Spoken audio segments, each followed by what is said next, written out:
अजी सुनते हो, मैंने कल के लिए कुछ प्लान बनाया है। बाहर चलें क्या कहीं घूमने? रामू अपने घर में सबसे बड़ा लड़का था। उसकी पत्नी जया उससे उम्र में करीब 10 साल छोटी थी। जया थोड़ी मटकती सी, इतराती सी, पतली, सुडौल, गोरी और बेहद ही खूबसूरत औरत थी। रामू अक्सर अपने कामकाज में बिजी होने के कारण जया को टाइम नहीं दे पाता था। जया इस बात से बहुत परेशान रहती थी क्योंकि वो अपने वैवाहिक जीवन में बिल्कुल भी खुश नहीं थी।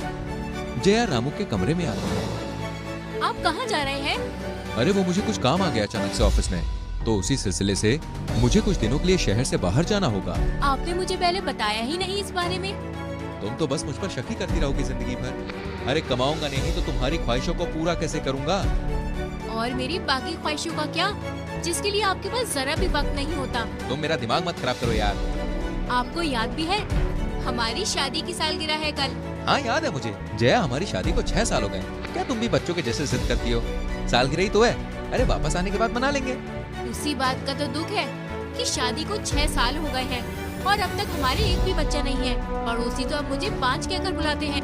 रामू अपने सामान पैक करके घर से निकल जाता है। जया भी छत पर जाकर कपड़े सुखाने लगती है। श्याम भी वही होता है। श्याम बेहद ही हैंडसम होता है। जया जब उसे देखती है तो उस पर उसका मन मोहित हो जाता है। फिर जया वहाँ से किचन बर्तन मांजने चली जाती है। भाभी जरा मुझे टॉवल पकड़ा देना। मुझसे आकर ले लो, मैं इस घर से परेशान हो चुकी हूँ। नौकर जैसे सुबह से शाम खुद को पीसो और ये सब सहने और सुनने को मिलता है। अरे अरे क्या हो गया भाभी, इतना क्यों चिड़चिड़ा रही हो? भैया से झगड़ा वगड़ा हो गया है? तुम्हारे भैया के पास तो मुझसे झगड़ा करने का भी समय नहीं होता है। हटो, जाने दो, मुझे बहुत सारा काम है। श्याम की गंदी नजर अपनी भाभी पर बहुत सालों से, जब से रामू की शादी हुई थी तब से। जया भी श्याम से अट्रैक्टेड थी। वो भी उसे पाना चाहती थी, मगर शादीशुदा होने की वजह से वो अपनी मर्यादा कभी लांघी नहीं। जया अपने कमरे में बिस्तर ठीक कर रही होती है, तभी श्याम पीछे से जाकर जया को दबोच लेता है। ये क्या कर रहे हो देवर जी? छोड़ो मुझे। अरे भाभी, अभी खुद ही तो भैया की कमी से परेशान थी, तो सोचा मैं भैया की कमी पूरी कर दूं। वैसे भी कहाँ भैया आपके लिए टाइम निकाल पाते हैं। ऐसे में बेचारी अब क्या करेंगी? अरे कोई तो होना चाहिए ना अंदर की ख्वाहिशों को पूरा करने वाला। कुछ भी बकवास ना करो। तुम्हारे भैया के आते ही मैं तुम्हारी कंप्लेन करूंगी। जया श्याम को मना करती है, मगर अंदर ही अंदर वो खुद भी यही चाहती थी। श्याम रुकता नहीं है और जया से लिपट जाता है। पहले तो जया मना करती है, मगर बाद में जया भी होश खो बैठती है। दोनों के बीच सारी हदें पार हो जाती है।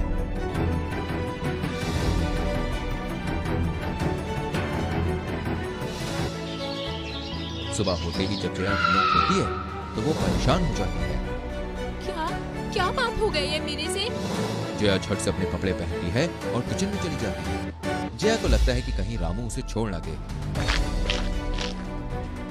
क्या कर रही हो जाने मन? मेरे लिए खाना बना रही हो क्या? देखो, जो भी कल रात हुआ वो अनजाने में हुआ, उसे भूल जाओ। अरे मैं तुमसे प्यार करने लगा हूँ जया, ऐसे कैसे मैं तुम्हें भूल जाऊँ? श्याम जया से लिपट जाता है, मगर जया उसे धक्का देकर वहां से भाग जाती है और अपने कमरे को अंदर से लॉक कर लेती है। जया, जया, जया, जया। आप इतनी जल्दी आ गए? आप तो परसों आने वाले थे ना? क्यों, मुझे देखकर तुम खुश नहीं हो? अरे तुम ही तो बोलती थी कि मैं टाइम नहीं देता हूँ तुम्हें। तो मुझे अपनी गलती का एहसास हुआ और मैं छुट्टी लेकर चला आया वापस। वैसे भी आज हमारी शादी की सालगिरह है। देखो, मैं तुम्हारे लिए कुछ उपहार लेके आया हूँ, जिसे देखकर तुम खुशी के मारे नाचने लगोगी और अपनी सारी शिकायतें भूल जाओगी। क्या है, बताओ ना। अरे बताऊंगा बताऊंगा, थोड़ा सब्र रखो। सब्र का फल मीठा होता है। उससे पहले जाके जरा एक कप चाय तो पिला दो, बड़ा थक गया हूँ मैं। जया शांत होकर चाय बनाने चली जाती है। तभी श्याम पीछे के दरवाजे से अंदर आता है। जया, तुम रामू को तलाक दे दो। अरे मैं तुम्हें सारी खुशियाँ दूंगा दुनिया की। तुम तो कोई काम भी नहीं करते हो, सारा दिन नल्ला जैसे फिरते हो, सारा दिन नल्ले जैसे फिरते हो। तुम खुद को तो पहले खुश रख लो। जया रामू को चाय देती है। चलिए बताइए, क्या उपहार लाए हैं आप मेरे लिए? ये देखो। वाव, ये देखो। वाव, ये कितना प्यारा डायमंड सेट है। ये तो मुझे हमेशा से चाहिए था। अरे पागल, इसलिए तो कई दिनों के लिए मैं शहर से बाहर गया था। जया रामू की बात सुन के भावुक हो जाती है। उसे अपनी गलती का एहसास होता है, मगर अब काफी देर हो चुकी होती है। रामू को उस रात के बारे में बता नहीं सकती थी। वो रामू को खोना ही नहीं चाहती थी। अरे अब तो खुश हो ना? बहुत।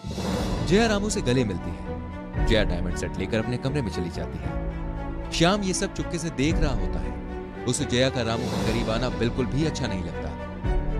श्याम अब हर रोज जया को परेशान करने लगता है और उसके साथ जबरदस्ती करने लगता है। जया, मैं तुमको आखिरी बार बता रहा हूँ, अगर तुम रामू को तलाक नहीं देती हो तो मैं उसे सारी बातें बता दूंगा। जो भी हमारे बीच उस रात हुआ, तुम रामू के करीब कैसे आ सकती हो?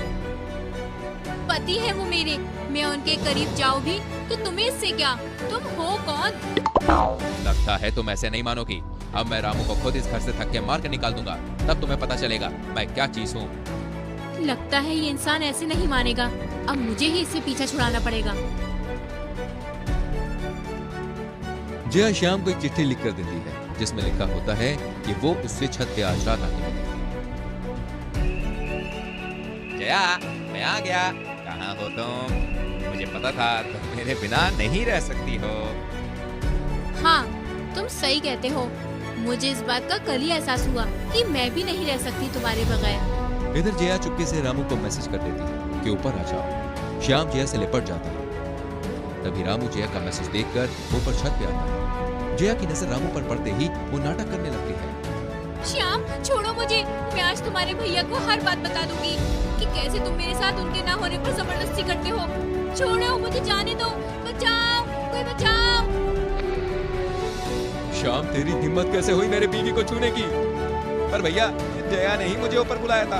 एक तो भाभी को नाम से बुलाते हो और ऊपर से तुम झूठ भी बोलते हो। बदतमीज, मैंने सब देखा है और सब कुछ अपने कान से सुना है। रामू श्याम को थप्पड़ लगाता है। निकल जा मेरे घर से। ऐसे घटिया इंसान की मेरे घर में कोई जगह नहीं है। अरे दफा हो जा अभी के अभी। श्याम घर छोड़कर चला जाता है और जया खुश हो जाती है कि उसकी असलियत रामू के सामने नहीं है। रामू और जया खुशी से रहने लगते हैं।